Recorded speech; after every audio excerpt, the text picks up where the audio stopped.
제 목양실에 한동안 렘브란트의 예레미야라는 작품이 걸려 있었습니다. 진짜 작품은 아니고요. 그냥 사온 인쇄본입니다. 인쇄본.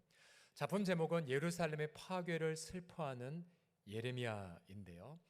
정면에 예레미야가 한쪽 손을 근 채 탄식하고 있고요.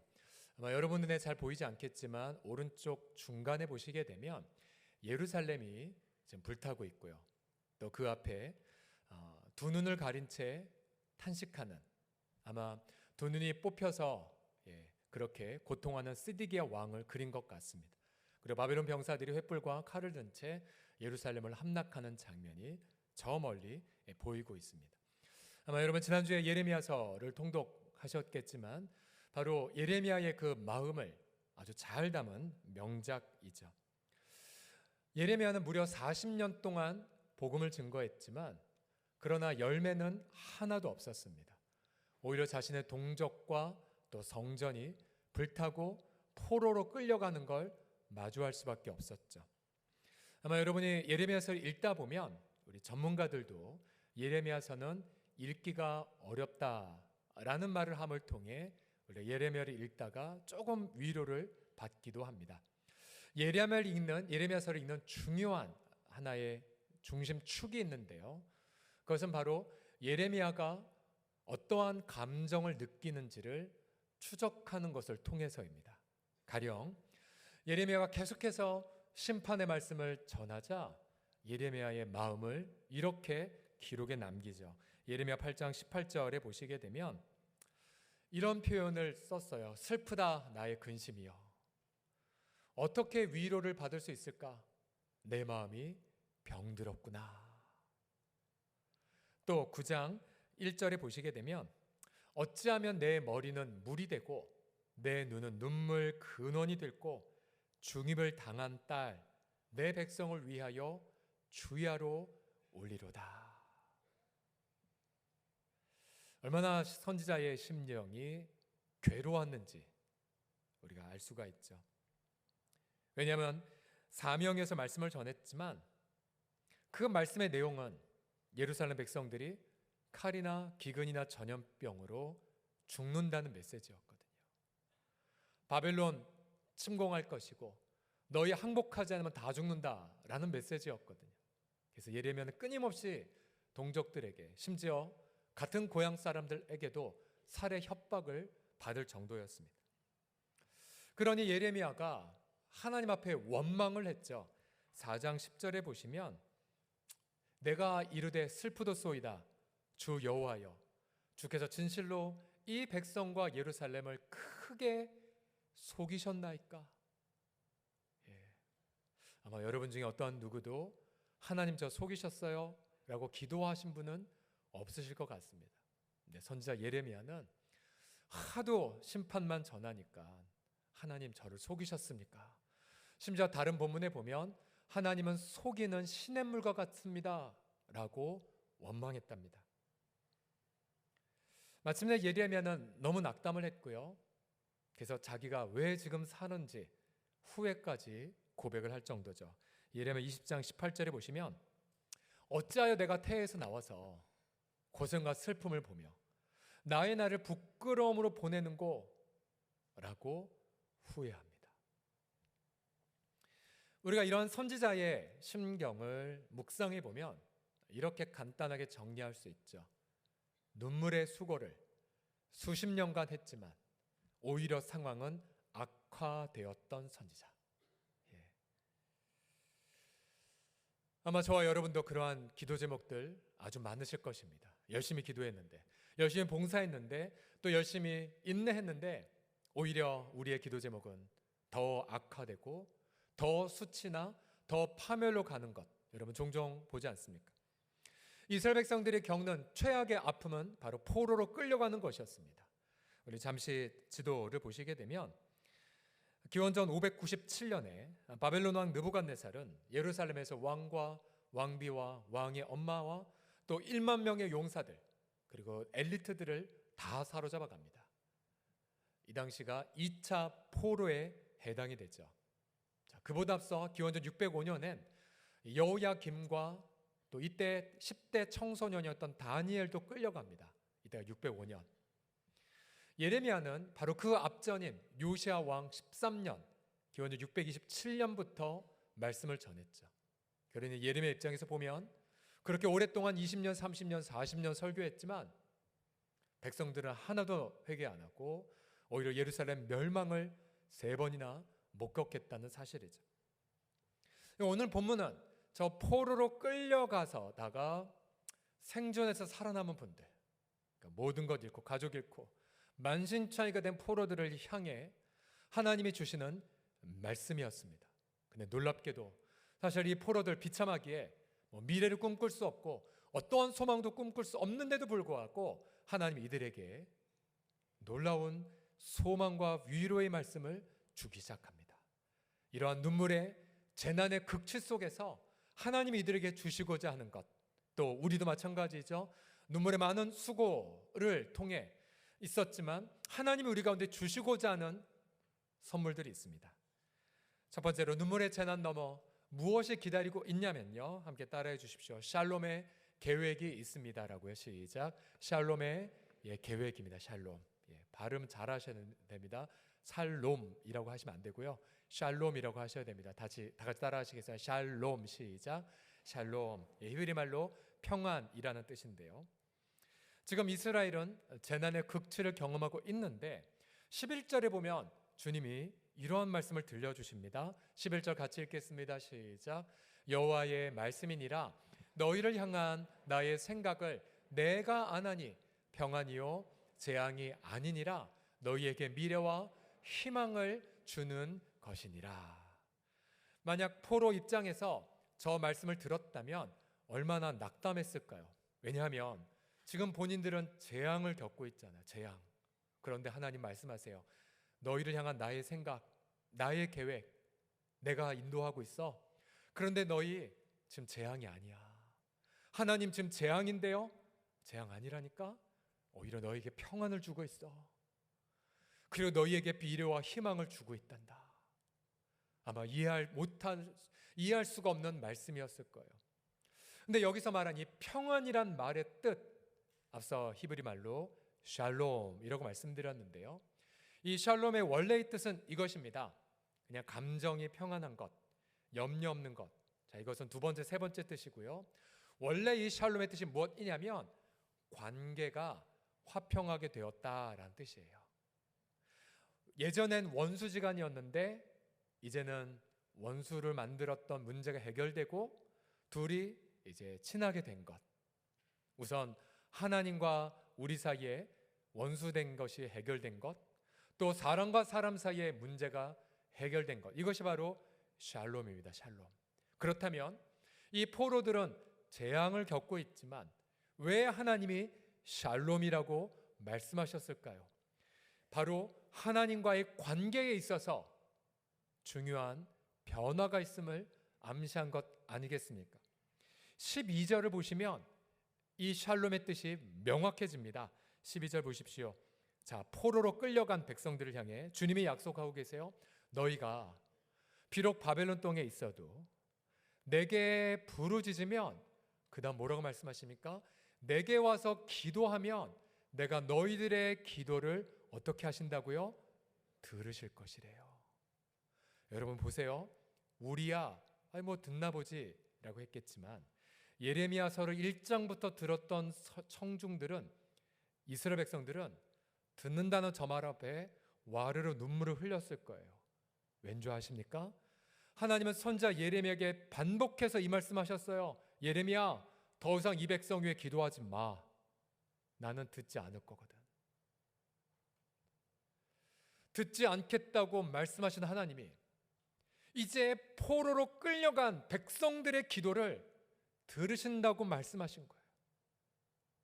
백성들은 그동안 우리 기도 외면하셨던 하나님이 이 징벌의 절정인 포로 기간 동안 내 기도를 들어주신다고? 또 그 다음 보세요. 너희가 온 마음으로 나를 구하면 나를 찾을 것이요. 하나님을 어떻게 한다고요? 만난대요. 지금 성전 불탔잖아요. 하나님 만나는 장소. 그런데 그 땅 끝에서 하나님 만난대요. 이것은 여호와의 말씀이니라 나는 너희를 들을 만날 것이라고요. 그러니 여러분, 성전이 불탔고 예루살렘 파괴되었지만 선지자들, 제사장들 다 범죄하여 심판받았지만 하나님은 그 포로들에게 바로 관계의 화평을 약속하신 것입니다. 여러분, 결국 잘 들어보세요. 이 백성들 지금 모든 걸 다 잃어버렸지만 하나님은 잃어버리지 않았습니다. 그리고 오히려 하나님께서 직접 바벨론 포로 그 한복판 안에 함께 가셨다는 사실이에요. 여러분, 잘 보십시오. 우리가 지난 목요일 날에 우리 홍성 윈드 오케스트라 여기도 많이 계신데요. 또 우리 찬양대 지휘자 네 분도 함께해서 남부교도소를 다녀왔어요. 지도 검색해도 잘 안 나와요. 경기도 광명시쯤에 있는데 저희가 해마다 가서 함께 찬양하고 축복하고 이렇게 기도해주고 오는 곳입니다. 남부교도소는 제소자들이 한 1,100명 정도 계시고요. 전국에 있는 제소자들이 오고 싶은 곳이라고 합니다. 시설도 잘 돼 있고 모범수들 많고요. 또 출소를 앞둔 분도 많고, 물론 장기 복역수나 무기수들도 계세요. 이번에는 잘 표시가 안 났지만 예전에 갔을 때는 마약 사범들은 복장부터 다른 그러한 것을 입었습니다.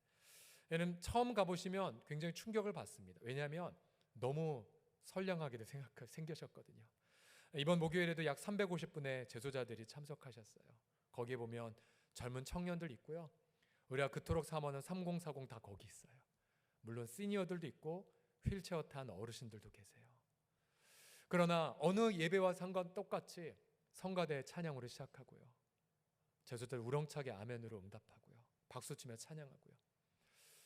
근데 중간에 한 제소자께서 나와서 특송을 하셨어요. 그런데 보통 분이 아니었어요. 프로셨어요. 프로. 원숙한 매너로 찬양을 하셨는데 이 찬양을 하셨죠. 하나님 한 번도 나를 실망시킨 적 없으시고, 저분이 이 노래를 부르실 수 있을까? 그분이 어떤 이유로 복역하고 있는지 알 수도 없었고 전 알고 싶진 않습니다. 하지만 이분의 입술엔 분명히 이 찬양의 고백이 나왔어요. 언제나 공평과 은혜로 나를 지키셨네. 오 신실하신 주, 오 신실하신 주, 내 너를 떠나지도 않으리라. 내 너를 버리지도 않으리라. 약속하셨던 주님, 그 약속을 지키사 이후로도 영원토록 나를 지키시리라 확신하네. 적어도 그분은 부끄러움을 무릅쓰고 동료 제소자들 앞에서 하나님이 나를 떠나지도 않고 나를 버리지도 않는다는 그 노래를 힘차게 불렀다는 그 사실입니다. 우리 사랑하는 성도들이요, 여러분, 바벨론 포로는 그 자체가 죄의 형벌을 뜻했죠. 예레미야는 바벨론을 통해 맞을 그 임하는 징계의 매를 맞으라고, 순순히 맞으라고 말했습니다. 반대로 거짓 선지자들은 오히려 포로들 쉽게 돌아올 거야, 그리고 거짓된 평안을 증거했죠. 사람들은 예레미야의 말씀보단 거짓 선지자들의 말에 더 솔깃했습니다. 그리고 거짓 선지자들은 참된 말씀을 받았던 예레미야를 무섭게 핍박했죠. 여러분, 거짓 선지자들은 죄와 심판을 말하지 않았어요. 그저 모든 게 잘 될 겁니다라고 했을 뿐이죠. 우리 인생 중에도 이처럼 바벨론과 같은 인생의 징계의 채찍을 종종 맞습니다. 하지만 여러분, 예레미야서를 통해 우리 하나님은 이렇게 말씀하세요. 도망가려 하지 마십시오. 매 그냥 맞으십시오. 수치 그냥 짊어지십시오. 부끄러움과 수치가 있다 할지라도 감내하셔야 됩니다. 하지만 우리 주님은 영원히 진노하지 않으십니다. 우리 주님은 그 채찍 넘어 샬롬을 기다리고 샬롬을 주실 것이기 때문이죠. 그래서 우리는 징계를 통해서 하나님과의 관계의 화평을 경험하게 됩니다. 예레미야 24장 7절에 보시게 되면 역시 포로들에게 주시는 말씀이 이거예요. 같이 읽겠습니다. 시작. 내가 여호와인 줄 아는 마음을 그들에게 주어서 그들이 전심으로 내게 돌아오게 하리니. 여러분, 인간은 어쩔 수 없는 것 같아요. 약속의 땅에서는 하나님 찾지 않고 우상 숭배하다가 매 다 맞고 모든 걸 잃고 나는 포로 생활해서야 비로소 하나님을 찾는다는 그 사실을요. 여러분, 그러고 보면 우리 주변에 정말 하나님과 친한 분들, 새벽이고 밤이고 늘 언제나 하나님과 친밀해서 정말 우리가 존경하는 분들 계시잖아요. 그러나 사실 그들과 조금만 대화 나눠보면 본인들의 인생 속에 매맞고 상처받고 굴렀고 잃어버렸고 많은 징계와 연단 속에 바로 하나님의 샬롬을 경험한 분들이 많답니다. 그래서 히브리서 12장 11절에는 우리에게 이렇게 충고하고 계세요. 무릇 징계가 당시에는 즐거워 보이지 않고 슬퍼 보이지만 후에 징계로 말미암아 연단 받은 자들, 그들은 의와 평강의 열매를 맺는다고 약속하셨습니다. 여러분 기억하세요. 예수 믿는 성도들 버림받지 않아요. 그러나 예수 믿는 성도들 제 안과 같은 징계는 겪을 수 있어요. 그 징계 속에 너무나 고통하여 예레미야처럼 탄식하고 내가 왜 태어났나 저주한다 할지라도 주님 말씀하세요. 재앙 아니야. 내가 그 징계 속에 함께 있거든. 넌 나의 이름을 불러. 내가 너에게 응답해 줄 거야. 너는 그 속에서 나와 친밀한 화평을 나누자꾸나. 결국 지금 이 시간 어떠한 포로살이를 하기 있든 혹은 혹시나 이번 주에 어떠한 임박한 포로를 겪든지 간에 여러분 눈을 들어서 주님의 이름을 부르시고요. 또 마음을 다해 주님을 찾으시고 그래서 내가 너를 만나주겠다고 하는 샬롬의 하나님을 재난의 한복판 안에서 경험하시는 저와 여러분 다 되기를 예수님의 이름으로 간절히 축복합니다. 아멘. 옆 사람 보시면서 이렇게 축복합시다. 주님은 샬롬이십니다 라고 시작. 주님은 샬롬이십니다. 아멘. 두 번째로 눈물의 재난 넘어 무엇이 기다리고 있냐면요, 바로 샬롬의 가정을 하나님이 약속하고 계세요. 바로 샬롬의 다음 세대를 약속하고 계십니다. 앞서 렘브란트의 그림 속에 스드기야가 두 눈 뽑혀 눈을 가리고 있는 장면이 있다고 말씀드렸죠. 바벨론 포로 자녀들 처형당하고 쇠사슬로 묶여 끌고 갔던 부분, 이런 포로는 비참함 그 자체이죠. 우리가 바벨론 포로를 묵상할수록 우리 대한민국 사람은 반드시 떠올릴 우리 동포들이 있습니다. 그것은 바로 연해주에 있는 고려인들입니다. 고려인들. 우리가 말을 고려인이라고 하죠. 우리 한국 사람들. 왜 고려인이라고 불렸냐면요, 제가 러시아에 조금 살아서 잘 아는데요. 보통 한국 사람을 러시아 말로 까레이스라고 합니다. 그리고 한국인의 한국어를 까레이스키라고 해요. 까레이스키를 우리가 듣고는 고려인으로 잘못 음역을 한 겁니다. 그냥 한국 사람이라고 하면 될 거예요. 어쨌든 일제강점기에 한국을 이 기근을 피해서 많은 분들이 연해주에서 살지 않았습니까? 수십만 명의 우리 한국인들이 연해주에 살았는데요. 1937년도에 소련의 스탈린이 일본의 스파이를 경계하기 위하여 거짓된 선동을 했습니다. 마치 푸틴이 나치에서 우크라이나를 해방한다는 거짓된 명분으로 전쟁을 일으켰던 것처럼 스탈린도 고려인들, 한국인들 일본의 스파이라고 그렇게 앞세웠습니다. 그리고는 따는 내심은 중앙아시아에 농업 전진기지를 세우고픈 마음으로 고려인들을 강제 이주를 시켜버렸죠. 이것에 저항하는 2,500명의 한국 리더들을 즉결 체포해서 사형을 시켜버렸고요. 무려 17만 2천 명의 우리 한국인들을 중앙아시아로 강제 이주시켜버렸습니다. 그 당시에 고려인들, 우리 한국인들 마치 짐짝처럼 기차에 실렸고요. 배고픔과 추위를 버텨야만 했습니다. 기차 안에서 어린 아기들과 병드신 어르신들은 하나둘씩 세상을 떠났고요. 잠깐 멈추는 기차 정거장마다 자신의 사랑하는 가족들을 묻는 통곡 소리가 가득했습니다. 한 달이나 지나 중앙아시아의 허허벌판에 우리 한국인들이 버려졌고요. 당시에 첫 3년 동안 무려 1만 6천여 명이 사망했습니다. 그들은 손과 숟가락으로 중앙아시아 땅을 개간을 했던 거죠. 이처럼 포로는 비참합니다. 이 바벨론 포로들 얼마나 비참했을까요? 그런데 여러분, 만약 우리가 포로가 되어 끌려갔다, 그러면 여러분 그 땅에 가서 가장 먼저 뭐부터 하시겠습니까? 아마 우리 같으면 우선 술을 못 끊으신 분은 술 찾으시겠죠. 이 민족이요, 그러면서 원망하든 아니면 무기를 들든 아니면 술로 밤을 지새우든 낙심과 통곡 속에 사셨겠죠. 그런데 놀랍게도 하나님 바벨론 포로들을 향해 이러한 말씀을 주고 계십니다. 오늘 본문의 5절 보시게 되면 포로들의 우선순위 이렇게 말씀하세요. 포로들아, 너희는 집을 져라, 거기에 살아라, 텃밭을 만들라, 그 열매를 먹으라, 아내를 맞이해라, 자녀를 낳아라. 너희 아들이 아내를, 너희 딸이 남편을 맞게 하고 그들로 자녀를 낳게 하여 너희가 거기에서 번성하고 줄어들지 아니하게 하라고 명령하셨어요.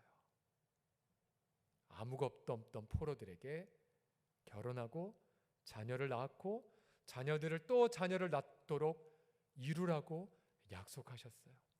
여러분, 지금도 우리 젊은이들이 사실 어르신들 살던 시대, 외벌이를 통해 그래도 작은 집을 마련할 수 있는 시대와 완전히 달라서 맞벌이를 하더라도 집장만 할 수 없는 어려운 형편, 자녀 낳는 것, 결혼하는 것, 우리 젊은이들 너무나도 힘들거든요.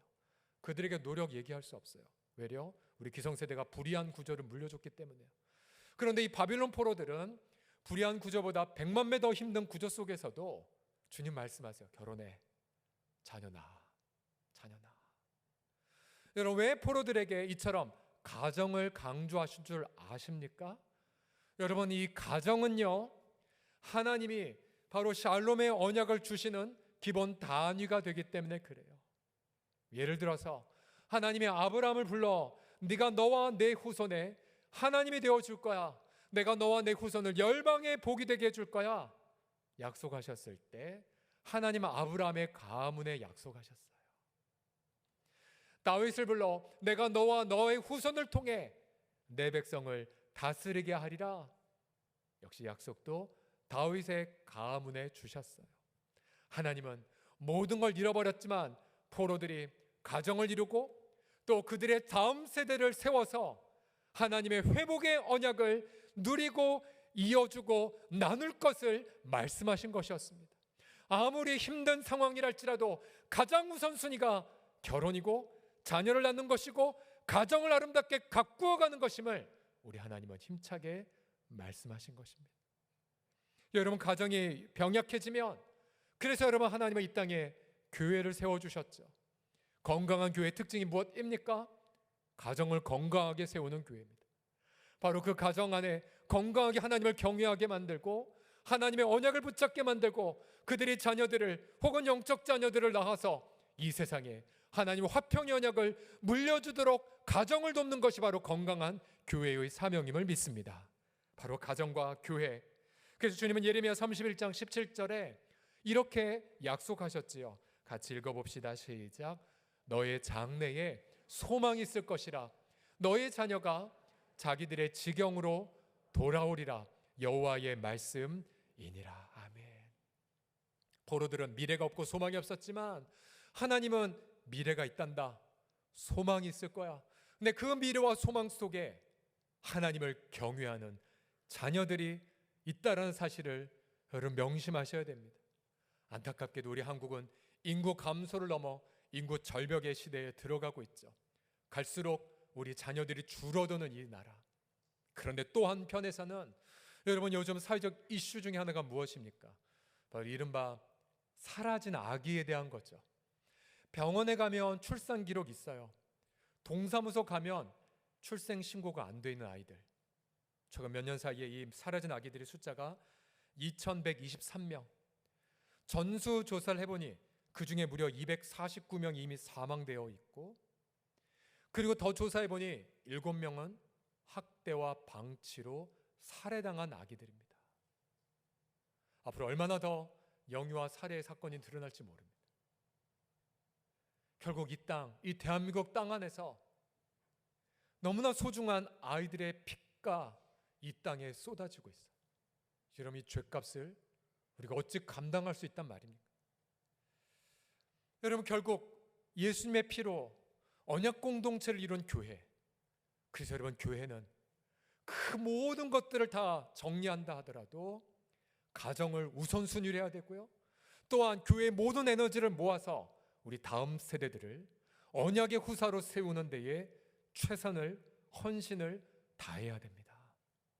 우리가 지난 3년의 코로나 기간 동안 여러분 그런 뉴스 많이 보셨잖아요. 우리 영유아들 언어 발달 느리고요, 아이들 다 파편화되어 있고 공동체 잃어버렸고, 그래서 저희가 올해 들어서면서 전략적으로 우리가 우리 아이들 어린 유아랄 1학년이랄 자도 캠프를 보내자고 결단하지 않았습니까? 코로나 끝나고 나서 버스 대절비 엄청 올라갔고요, 수련회비도 굉장히 많이 비용이 들었어요. 하지만 그보다 더 중요한 건 우리 다음 세대이죠. 그래서 우리가 철원 땅에 우리 1학년부터 6학년까지 자녀들 되게 많이 갔어요. 폭우 예보가 있어 좋지 않았지만 70명 넘는 아이들이 거기 있고요. 또한 우리 강화에는 우리 중고등부 아이들 주일 출석만큼 갔어요. 가서 우리 아이들 저 사진은 어제 우리 서울시에 비가 오고 있었을 때 막상 철원에 가니까 거기는 아직 맑았었습니다. 해가 비치고 있었고요. 저 푸른 저 그라운드에서 아이들 막 뛰노는데, 그래 이거지 이거 우리 아이들 그동안 못 누렸는데 아이들 너무나도 그냥 행복하게 뛰놀아요. 물놀이하고 맛있게 먹고 숙소에서 막 놀고, 이게 바로 교회가 할 일인데 너무 감사했었어요. 그리고 중고등부 우리 강화에 그냥 아이들 학교 공부 다 내려놓고 마음껏 그냥 사실 우리 10대 청소년들이 가기 전에는 그렇게 안 간다고 버텨놓고는 가서는 정말 열심히 찬양하고 놀고 있습니다. 우리 어린아이들도요, 저희 아이들도 짐 싸느라 새벽 1시까지 잠 안 잤어요. 그리고는 어떤 친구들은 뭐 새벽 5시에 일어났다는 친구들도 있었습니다. 저녁 집회가 돼서 우리 아이들, 저는 이제 철원 쪽에 우리 함께 갔었는데요, 우리 아이들 그래도 교회 이름으로 안수기도 해주고 싶어서 잠깐 안수하는 시간을 가졌었는데요, 우리 아이들이 얼마나 아멘을 우렁차게 하고 우리 아이들 얼마나 주여 삼창을 잘하는지, 그리고 우리 하나님께 기도하자, 예수님께 너희 마음 드려야 돼, 우리 같이 기도하고, 기도를 잠깐 마치고 얘들아 혹시 마음이 뜨거워진 친구들이 좀 손 들어볼래? 되게 많이 손 들었어요. 다 내려놔봐, 혹시 잘못 들었나, 혹시 기도하면서 마음에 눈물이 났던 친구들 손 들어봐. 되게 많이 손 들었어요. 죄가 생각난 친구들 손 들어봐. 예수를 아이들과 함께 기도하면서 축복해주고요, 우리 그 장면을 바라보 많은 교사들과 학부모들이 눈물을 흘렸답니다. 우리 사랑하는 성도들이여, 우리 공동체가 붙잡은 약속의 말씀이 있죠. 예레미야 33장 22절, 여러분 내일 읽으실 본문인데 힘차게 같이 읽어봅시다. 하늘의 만상은 시작. 하늘의 만상은 셀 수 없으며 바다의 모래는 측량할 수 없나니 내가 그와 같이 내 종 다윗의 자손과 나를 섬기는 레위인을 번성하게 하리라 하시니라. 할렐루야. 앞뒤 구절에 이런 약속이 있죠. 내가 만약 태양을 떠오르게 하지 않는다면, 그러니까 하늘에 대한 태양에 대한 약정과 달에 대한 밤에 대한 약속을 깨트린다면 내가 다윗의 자손 레위인의 자손 없게 할 거야 라는 약속의 문맥이 있습니다. 이 말이 뭐냐면요, 오늘 비록 비가 오지만 태양이 떠올랐다면 하나님의 저 약속처럼 하나님 마음에 합한 다윗의 자손들을 하늘의 별처럼 많아지게 하실 것이고요, 만약 오늘 밤 달이 뜬다면 여러분 하나님을 정말 전심으로 섬겼던 레위인들처럼 여러분 이 땅에 비록 인구절벽이라 할지라도 여러분 하나님의 하늘의 별과 같은 다음 세대들이 한국교회 가운데에 아름답게 풍성하게 일어나게 하실 줄을 믿습니다. 우리 공동체는 이 비전에 붙잡고 힘차게 언약이 이루어질 때까지 쉬지 않고 달려갈 것입니다. 마지막으로 눈물의 재난 넘어 기다리고 있는 게 무엇이냐면요, 샬롬의 세상이 기다리고 있습니다. 샬롬의 세상. 7절을 함께 읽어봅시다. 7절 시작. 너희는 내가 사로잡혀 가게 한 그 성읍의 평안을 구하고 그를 위하여 여호와께 기도하라. 이는 그 성읍이 평안함으로 너희도 평안할 것이라. 아멘. 자, 이제 눈치채셨을 거예요. 저기서 말한 평안 3번 나왔는데요, 모두 다 샬롬이에요. 샬롬. 그러니 보세요. 너희는 내가 사로잡혀 가게 한 바벨론의 도시들의 샬롬을 구하고 바벨론을 위하여 여호와께 기도하라. 이는 바벨론이 샬롬함으로 너희도 샬롬할 것이기 때문이다 라는 말씀이에요. 여러분, 포로들 이 말을 들었으면 어떻게 했을까요? 예레미야, 너 매국노지, 어찌 원수의 나라를 위해 샬롬을 기도하라고? 하나님과 관계가 화평하게 기도하라고? 아마 예레미야 욕을 먹었을 것입니다. 그러나 하나님 분명히 말씀하셨어요. 여러분이 포로들이 죄의 형벌을 받고 있는, 징계를 받고 있는 백성들이 샬롬을 경험한 건 본인들이 무언가 선행을 해서가 아니었습니다. 하나님과 관계가 화평해진 것은 선물일 뿐이었습니다. 샬롬은 은혜의 선물이었죠. 은혜의 선물을 받았다면 책임이 있습니다. 동일하게 하나님과 원수된 사람들이 바로 그들도 샬롬의 선물을 받을 때까지 우리가 쉬지 않고 힘쓰고 수고하고 기도할 책무가 우리에게 있는 거죠. 여러분, 우리가 누리는 하나님과의 관계의 화평은, 그래서 물론 주님과의 관계에서 평안을 누리지만, 그러나 우리의 샬롬은 언제 완성되냐면 여러분의 믿지 않는 배우자가 주님과의 관계가 화평해질 때 비로소 우리 샬롬이 완성되고요. 우리가 몸담았던 직장, 우리 몸담았던 우리 동업자들, 우리 이웃 주민들도 하나님과의 관계가 화평해질 때 비로소 우리의 샬롬이 완성됩니다. 바로 그 말이에요. 예를 들어 10대 시절 1차 포로 때 끌려간 다니엘을 보십시오. 다니엘은 아예 강제로 창시개명 당해서 이름 자체도 바뀌었지 않습니까? 우상의 문화. 근데 다니엘이 그 속에서 한 것이 무엇입니까? 오히려 그는 원수의 원수였던 느부갓네살 왕에게 샬롬을 전하는 삶을 살지 않았습니까? 가령 느부갓네살이 어떤 꿈을 꾸었는데 해몽 못했다. 그러면 다니엘은 들어가 그에게 하나님의 응답을 전해주고는 하나님 메시지를 전했었죠. 그래서 그렇게 다니엘은 이방 왕들을 대대손손 페르시아 제국에 이르기까지 하나님의 샬롬을 전한 것 아니겠습니까? 그래서 그러한 샬롬이 쌓여있기 때문에 다니엘이 마지막 80 넘은 노인이 되었을 때에 자신을 음해하는 세력들에 의하여 사자굴에 그렇게 떨어질 위기에 있었을 때조차도 다니엘 어땠어요? 평안했잖아요. 오히려 감사했잖아요. 그리고 자신이 죽든 말든 예루살렘을 향해 문을 활짝 열고 하루에 3번 감사하기도 했거든요. 왜요? 이미 그의 평생에 믿지 않은 이웃의 샬롬을 위해 수고했기에 다니엘의 중심 속에는 사자 입 앞에서도 흔들리지 않는 샬롬의 평안이 넘쳐났던 것입니다. 여기까지 가셔야 돼요. 그래야 이 땅의 수많은 재난과 사고 속에서도 크리스찬들은 담대하여 수많은 그런 두려움과 우울 속에 사는 많은 믿지 않는 분들에게 넉넉한 피난처 역할을 감당하는 것 아니겠습니까? 저는 주의 이름으로 간절히 축복합니다.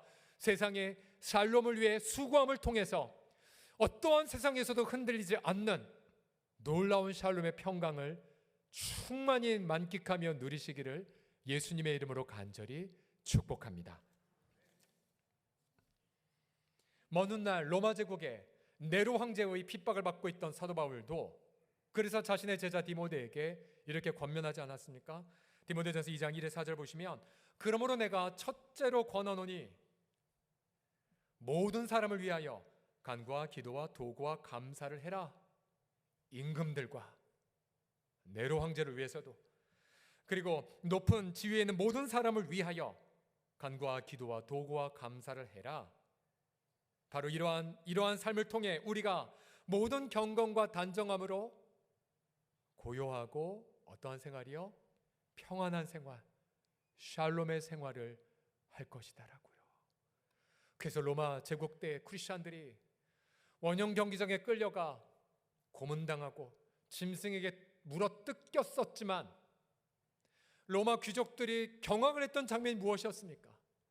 예수 믿는 성도들의 얼굴에 있는 샬롬 때문이 아니었습니까? 죽음 앞에서도 두려워하지 않는 평안 때문이지 않았습니까? 천국에 대한 분명한 소망이지 않았습니까? 로마 제국 사람들은 이제 너희는 절망이야, 끝이야, 미래가 없어라고 말했지만 오히려 예수 믿는 성도들은 그 놀라운 샬롬 속에 밝게 빛나는 영원한 미래를 바라보고 기뻐했던 것 아니겠습니까? 그러하게 저와 여러분 다시 한번 주의 이름으로 축복합니다. 이러한 범접할 수 없는 샬롬을 가정과 일터에서 누리시게 될 때에 안 믿는 분들이 여러분의 샬롬을 보고 하나님 앞에 돌아오게 하여 주실 줄을 믿습니다. 세상에 수많은 사건 사고가 있지만 기도하는 마음은 견지하시되 마음의 평강은 빼앗기지 마십시오. 1991년 중앙아시아의 나라들, 그들이 소련에서 독립하기 시작했습니다. 그러자 그들은 예를 들어 수많은 카자흐스탄이나 키르기스탄이나 우즈베키스탄 등 이 나라들이 독립하자 그들은 러시아 말을 버리고 자국 언어를 쓰기 시작했고 자국 문화를 강제하기 시작했습니다. 그러자 이제서야 비로소 터잡고 중산층까지 간 고려인들이 다시 수모와 핍박을 받았고요. 결국 눈물로 다시 고향 아닌 고향 연해주로 돌아와야만 했습니다. 이들이 다시 돌아온 것을 때 기록을 보면 그들은 초기에 그저 임시 군용 텐트에 거했고요. 어쩌다 거처를 마련해 가보면 창문 하나도 없고 난방도 들어오지 않은 곳에서 온 가족의 백열전구 하나 의지하며 담요 뒤집어 쓰고 있었습니다. 자, 이 소식이 한국에 알려졌고 그 당시 수많은 교회들이 일어나 복음을 증거하고 또 양식을 전하기 위해 돕는 손길들을 보냈었죠. 초기에는 가서 이들의 상황을 보면서 바로 어떻게 하면 자립을 일으킬 수 있을까라고 많이 고민을 했었습니다. 감자 농사도 해보고 다양한 농사를 해보다가 결국은 비닐하우스 농법을 개발해서 보급하기 시작했습니다. 자, 그 당시에 제가 신대원생이었는데요. 제 함께 있었던 우리 지금 현재는 키르기스탄의 김동학 선교사, 협력 선교사인데요. 경철아, 나 더 이상 못 참겠다. 나 그만 다닐래 해서 신대원 2학년 때 자퇴를 해버리고요. 결국은 농사를 배워 바로 이 시기에 연해주에 같이 파송을 받으셔서 결국 그 땅에 수많은 고려인들에게 복음을 전하고 자립을 도와주었어요. 결국 지금 20여 년이 지난 지금 우리 한국인들은 그곳에서 어엿한 중산층 이상이 되셨어요. 그리고 이들이 모여있는 마을들마다 교회가 세워져 있고 이들이 복음을 증거하는 센터가 되셨어요. 우리가 지난 코로나 기간 동안에도 우리 최경 선교사님 계신 크레모바 땅, 크레모바 소망교회, 또 박준원 선교사님 계신 곳에 있는 찌카로브카 교회당이 설립되면서 교회당 세워지니까 많은 한국인들, 고려인들이 또 많은 러시아인들이 심지어 유대인들도 돌아오고 있지 않습니까? 더 나아가 여러분 지금 우리 한국 7월, 6월 달 무지 더웠잖아요. 기후가 점점 안 좋아져요. 그러나 연해주 땅은요, 가보신 분 아시겠지만 기후가 훨씬 더 좋아요. 그리고 무공해, 그러니까 유전자 조작을 안 한 밀을 통해서 만들어진 흑빵 한번 맛보시면 잊을 수가 없습니다. 그곳에서 엄청난 양의 농산물이 지금도 나오고 있는 걸 아십니까? 이제 우리는 이러한 비전을 가지고 있죠. 만약 북한에 급변한 사태가 일어나 대량 난민이 일어나거나 내전이 일어나게 되면 연해주 땅은 그들을 맞이하는 피난처 역할을 제공할 것이고, 그동안 포로살이를 2번이나 겪었던 우리 한국인들이 복음과 식량으로 그들을 후대하게 될 것입니다. 이것이 바로 요셉의 창고의 비전이죠. 이 비전 때문에 우리 두 가정이 그곳에서 오늘도 기쁨으로 사랑과 복음을 증거하고 있는 것 아니겠습니까? 여러분, 바빌론 포로는 70년 만에 마치고 이제 하나둘씩 돌아오게 됩니다. 그러나 여러분, 포로를 통해 주님이 정말 우리에게 말씀하고 싶은 메시지가 있으세요. 예레미야가 정말로 탄식하며 많은 고통했던 이유가 있었습니다. 그것이 뭔지 아십니까? 바벨론 포로야 70년에 불과하지만 죄와 사망의 포로는 영원하거든요. 그래서 하나님은 자신의 모든 명예를 다 내려놓고 수치의 이름, 조롱의 이름이 되셨어요. 그리고 죄와 사망의 포로로 고통하는 이들에게 오셔서 함께 사셨고요, 함께 기도해 주셨고, 함께 치유해 주셨고, 미래가 있다고 증거해 주셨어요. 그리고는 말씀하셨죠. 회개하라, 천국이 가까이 왔느니라. 우리는 바로 그분의 탄식과 그분의 피 흘리심을 통하여 그동안 하나님과 원수 관계에 있었지만 그분의 피로 죄 용서받고 하나님과 원수된 모든 담장이 다 허물어져서 우리 이 시간 그리스도의 피로 하나님께 나아가 담대하게 외칩니다. 하나님 아버지, 제가 왔나이다. 주 예수님, 당신의 나의 구주십니다. 우리는 샬롬의 그 이름, 바로 그리스도의 이름 붙잡고 오늘도 기쁨으로 어떤 포르살이를 하든지 간에 이 땅에서 하나님을 경험하고 샬롬의 다음 세대를 준비하게 하십니다. 우리 사랑하는 성도들이여, 어떠한 재난, 어떠한 눈물이 있든지 간에 예수님을 믿고 주님의 그 샬롬을 누림을 통하여서 이 시간 풍성한 열매를 맺는 저와 여러분 다 되시기를 예수님의 이름으로 간절히 축복합니다. 우리 하나님 앞에 영광의 박수 다 같이 올려드립시다.